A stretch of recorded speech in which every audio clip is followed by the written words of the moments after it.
বন্ধুরা, আপনারা যদি আইপিএল কে বিশ্বের সবচেয়ে জনপ্রিয় লিগ মনে করে থাকেন তাহলে মন থেকে ভিডিওটিতে একটি লাইক অবশ্যই করবেন। আইপিএল এর দুর্দান্ত পারফরমেন্স দেখিয়ে কপাল খুলল মাত্র 14 বছরের বৈভব সূর্যবংশীর। ইংল্যান্ডের বিরুদ্ধে ভারতীয় দলে জায়গা পেলেন তিনি। কি পুরো ঘটনা বিস্তারিত জানাবো বন্ধুরা, তার আগে ভিডিওটি পুরো দেখার আবেদন রইল এবং চ্যানেলে নতুন এসে থাকলে চ্যানেলটিকে সাবস্ক্রাইব করবেন।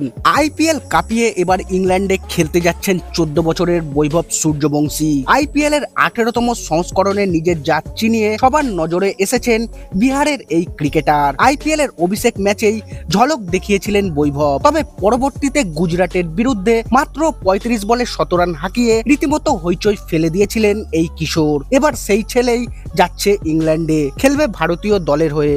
আইপিএল থেকেই ইংল্যান্ড সফরে ডাক পেলেন বৈভব। সিএসকের বিরুদ্ধে ছন্দে থেকেই আইপিএল যাত্রা শেষ করেছেন বৈভব সূর্যবংশী, তবে সেই ম্যাচের রেস কাটতে না কাটতেই নতুন দায়িত্ব হাতে পেলেন বৈভব। বৃহস্পতিবার ইংল্যান্ডের বিরুদ্ধে অনূর্ধ্ব 19 দল ঘোষণা করেছে ভারত, আর সেই দলেই সুযোগ পেয়েছেন 14 বছর বয়সী বৈভব সূর্যবংশী। বৃহস্পতিবার ইংল্যান্ডের বিরুদ্ধে ঘোষিত 16 সদস্যের অনূর্ধ্ব 19 দলে বৈভব সূর্যবংশীর পাশাপাশি জায়গা পেয়েছেন মহেন্দ্র সিং ধোনির চেন্নাই সুপার কিংসের হয়ে খেলা আয়ুষ মাত্রে। তবে ইংল্যান্ডের বিরুদ্ধে ভারতীয় দলে সবচেয়ে বেশি নজর কেড়েছে বৈভব সূর্যবংশীর অন্তর্ভুক্তি।